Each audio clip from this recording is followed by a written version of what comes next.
নমস্কার। আগের যে ভিডিওটা সেটাতে সাউন্ড ছিল না বলে ওটাকে ডিলিট করলাম, আবার নতুন করে শুরু করছি। প্রথমেই বলি যে লাইভে শেষ পর্যন্ত থাকবেন, অনেক গুরুত্বপূর্ণ কথা আছে, এবং শেয়ার করে সকল কর্মচারীদের, পেনশনারদের কাছে পৌঁছে দেওয়ার দায়িত্ব নেবেন। লড়াই কিন্তু শেষ হয়নি, বরং এক নতুন লড়াই শুরু হতে চলেছে। প্রথমে বলি যে মানুষ পক্ষের জয় হলো।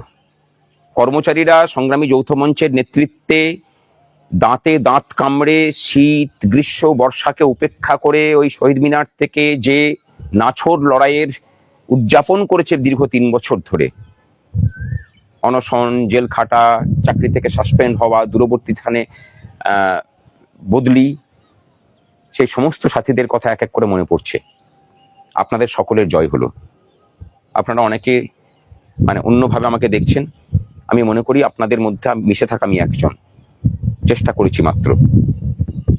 এখানে যেটা প্রমাণ হচ্ছে যে আন্দোলন যদি সঠিক পথে পরিচালিত হয়, যারা বলতেন যে আন্দোলনের অরাজনৈতিক বলে কিছু হয় না, আন্দোলনের অরাজনৈতিকতাও যে একটা রাজনৈতিক সিস্টেমকে ভেঙে চুরে দুমড়ে মুচড়ে মাথানত করাতে পারে, আজকের এই ভোট ঘোষণার 1 ঘন্টা আগে তড়িঘড়ি এই সিদ্ধান্তের ঘোষণা সেই কথাই কি প্রকাশ করে।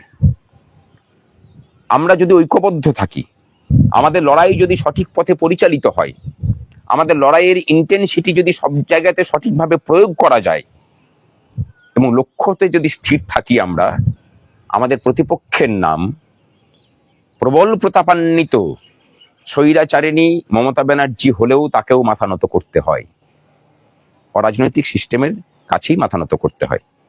আমরা কুলগোত্রহীন, আমাদের শতাব্দী প্রাচীনতার ঐতিহ্য নেই, কিন্তু আমাদের যেটা আছে যৌবনের তারুণ্য এবং প্রবল তেজ, সেই তেজের কাছেই আজকে এই পশ্চিমবঙ্গ সরকার একটা কাটমানি সিন্ডিকেটের যে জাল বিস্তার করে রেখেছিল তাকে মাথা নত করতে হলো। কিন্তু এই আনন্দের মুহূর্তে আমরা যেন ভেসে না যাই, তার ষড়যন্ত্রটাকে বুঝুন। তিনি যদি সদিচ্ছায় সমস্তটা মেনে নিতেন তাহলে আর মডিফিকেশন অ্যাপ্লিকেশন করতে যেতেন না। তিনি বলেছিলেন যে এটা সাবজুডিস ম্যাটার, আজকে দেখুন চাপ পড়েছে বলে সাবজুডিস উঠে গেছে। তিনি কি বলেছিলেন? তিনি বলেছিলেন সুপ্রিম কোর্টে MA ফাইল করে যে শুধুমাত্র সরকারি কর্মচারীরা পাবেন, আজকে কি বলছেন সবাই পাবেন। সুপ্রিম কোর্ট কি বলেছিল? Employees of the state of West Bengal, তারা সবাই ডিএ পাবেন। উনি কি বলেছিলেন? Employees of the government of West Bengal. তাকে খারিজ করতে হলো, নিজে যে থুতু ফেলেছিলেন সেই থুতুকে চাটতে হলো তাকে। অন্তত হয়েছে, আমি পরে তার ষড়যন্ত্রের কথাতে আসছি। সুতরাং তিনি খুব সহজ মনে কিন্তু এই সিদ্ধান্ত করেননি। আমরা প্রতিপক্ষে কি করেছি? 5 তারিখে রেজাল্ট বেরিয়েছে, আমরা 8 তারিখে আন্দোলনে নেমেছি। 26 তারিখে বৃহত্তর কর্মচারী ঐক্য তৈরি করে আন্দোলনে নেমেছি। 4 ঘন্টা কলকাতা অবরুদ্ধ হয়েছিল। গত পরশুদিন 13 তারিখে আমরা সর্বাত্মক ধর্মঘট করেছি। কিন্তু এর মাঝখানেও আরেকটা কালো দিক আছে। কি কালো দিক? কর্মচারীদের একটা অংশ আন্দোলনের বিরোধিতা করেছেন, দীর্ঘ 3 বছর ধরে আমাদেরকে চোর ডাকাত সাজিয়েছেন, যৌক্তিকতা নিয়ে প্রশ্ন তুলেছেন, যখন যে আন্দোলন করেছি তারই বিরোধিতা করেছেন। কিছু কর্মচারী নেতৃত্ব গত পরশুদিনও ফেসবুকে দেখতে পাবেন কৃতিত্ব নিতে বলেছেন যে ধর্মঘটের তারা নাকি বিরোধী। সেই সব মানুষদেরকে বলবো যে দয়া করে আপনার মুখ্যমন্ত্রীকে একটু দয়া করুন, আপনাদের ডিএর টাকাটাকে বলুন যে আমরা নেব না। মুখ্যমন্ত্রীকে বলুন ভোটের সময়ে আরো কিছু ভাতাশ্রী প্রকল্প চালু করতে ওই টাকা দিয়ে। তার উল্টো দিকে দাঁড়িয়ে আমরা কিন্তু নিজেদের প্রতি বিশ্বাস হারাইনি, লড়াইটাকে চালিয়ে গেছি। আমাদের পাশাপাশি দেখেছি যে একের পর এক গণ আন্দোলন মুখ থুবড়ে পড়ছে, সেই আন্দোলনগুলো বিক্রি হয়ে যাচ্ছে। অভয়ার আন্দোলনের মতো অত প্রবল একটা আন্দোলন একটা বিশেষ রাজনৈতিক মতাদর্শের কাছে বিকিয়ে গিয়ে সরকারের কাছে বিক্রি হয়েছে। আমাদেরকে প্রতি মুহূর্তে বিভিন্ন কর্মচারী, শিক্ষক নেতৃত্ব লিখেছেন, পোস্ট করেছেন, শিখিয়েছেন আন্দোলন শিখতে হবে ওদের কাছে। আজকে সেই সব মানুষদের কথা মনে পড়ছে। হ্যাঁ, আমরা শিখেছি আর আমরা শিখিয়েওছি। আমরা বলেছিলাম যে মুখ্যমন্ত্রীকে আমরা আন্দোলন শেখাবো।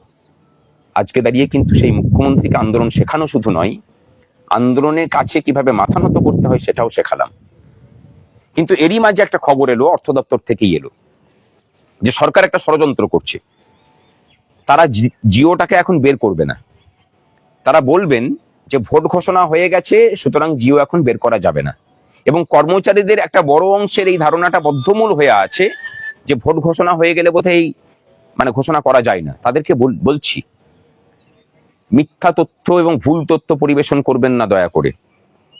সুপ্রিম কোর্টের নির্দেশ, সেই নির্দেশ ভোট ঘোষণার আগে হয়েছে, তার সাথে ইলেকশন ঘোষণার কোনো সম্পর্ক নেই।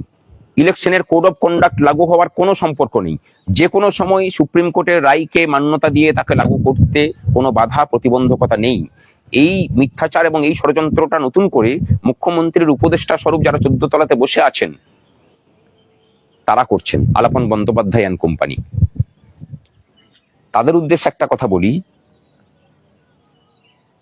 ডিএ চোর, নবান্ন চোর, এই দাবিতেই দরকার হলে আগামী দিন আন্দোলন হবে। এবং মুখ্যমন্ত্রীকে সরাসরি এখান থেকে হুঁশিয়ারি দিচ্ছি, আপনি সাবধান হয়ে যান। এখনো যদি ছলচাতুরি করতে যান, রাজ্যটাতে আগুন জ্বালাবো আমরা। এটাকে যদি বাড়াবাড়তি মনে করেন, বিগত দিনে যে যে কথা বলে এসেছি সেই কথা অক্ষরে অক্ষরে পালন করে দেখিয়েছি আপনার মুখের সামনে, আগামী দিনেও দেখতে পাবেন। আপনি শুধরে যান, না হলে আপনাকে এমন শিক্ষা দেবো যে আপনাকে সারা জীবন আফসোস করতে হবে যে হ্যাঁ, সেদিন যদি এই সিদ্ধান্তটা না নিয়ে যদি অন্য সিদ্ধান্ত নিতে পারতাম, তাহলে বোধহয় গদিটা থাকলেও থাকতে পারত। আমরা জানি যে ওই গদিটার প্রতি মোহ এবং মায়া আপনার সব থেকে বেশি। আপনি তৈরি থাকুন, তৈরি আমরাও আছি। ষড়যন্ত্রের জাল ছেড়ে বেরিয়ে আসুন, মানুষের লড়াইকে, মানুষের মর্যাদাকে সম্মান দিতে শিখুন, আপনিও সম্মান পাবেন। আর কর্মচারীদের বলবো, আনন্দ করুন, কিন্তু মাথাকে ঠান্ডা রেখে, ভেসে যাবেন না। লড়াই এখনো বাকি আছে। লড়াই বাকি আছে বর্তমান রূপা নিয়ে, তার 40% মহার্ঘ ভাতা বাকি। লড়াই বাকি আছে 6 লক্ষ শূন্য পদে আমাদের ছেলে মেয়েদের জন্য চাকরির দরজা খোলার, সে লড়াই বাকি। লড়াই বাকি আছে আপনার পাশাপাশি চেয়ারে বসে থাকা সেসব অস্থায়ী কর্মচারীদের, তাদের দুঃখ দুর্দশা দূর করার দায়িত্ব আমাদেরকে কাঁধে তুলে নিতে হবে। আর সংগ্রামী সাথীদের বলি, আপনারা সকলেই রক্তের স্বাদ পেয়েছেন। বাঘ যখন রক্তের স্বাদ পায় তখন তার আচরণ কেমন হয় নিশ্চয়ই জানেন। আপনাদের আচরণটাও ভবিষ্যতে সেই রকম হোক। জয় কর্মচারী ঐক্যের জয়, জয় মানুষ পক্ষের জয়। আর পরিশেষে বলি, আমরা কৃতজ্ঞতা জানাচ্ছি বিরোধী দলনেতা মাননীয় শুভেন্দু অধিকারী, তার নিঃস্বার্থ আমাদের পাশে দাঁড়ানো নিয়ে। আমরা কৃতজ্ঞতা জ্ঞাপন করছি বামফ্রন্টের নেতৃত্ব, আইএসএফ এর নেতৃত্ব, কংগ্রেসের নেতৃত্বদেরকে, বিভিন্ন সময়ে যারা আনকন্ডিশনাল আমাদের পাশে থেকেছেন। আমরা কৃতজ্ঞতা জ্ঞাপন করছি এই রাজ্যবাসীর কাছে, যাদেরকে এতদিন থেকে বুঝিয়ে রাখা হয়েছিল যে ডিএটা শুধুমাত্র কর্মচারীদের অধিকার, তার সাথে আপনাদের কোনো যোগ নেই। আপনারা যোগটা বুঝেছেন, শ্রমের ন্যায্য মজুরিটা বুঝেছেন, আপনারা এই আন্দোলনের পাশে থেকেছেন। আপনাদের সকলকে প্রণাম। এবং বিকাশ বাবুকে কোনো ধন্যবাদ ওনার জন্য যথেষ্ট নয়, যদিও ডিএ মামলাতে আমাদের উনি উকিল ছিলেন না, কিন্তু বারবার করে বলছি আমরা ওনাকে পয়সা তুলে দিয়েছি। উনি যাদের উকিল ছিলেন, যারা ওনার নাম করে পয়সা তুলেছিলেন, তারা ওনাকে পয়সা দেননি।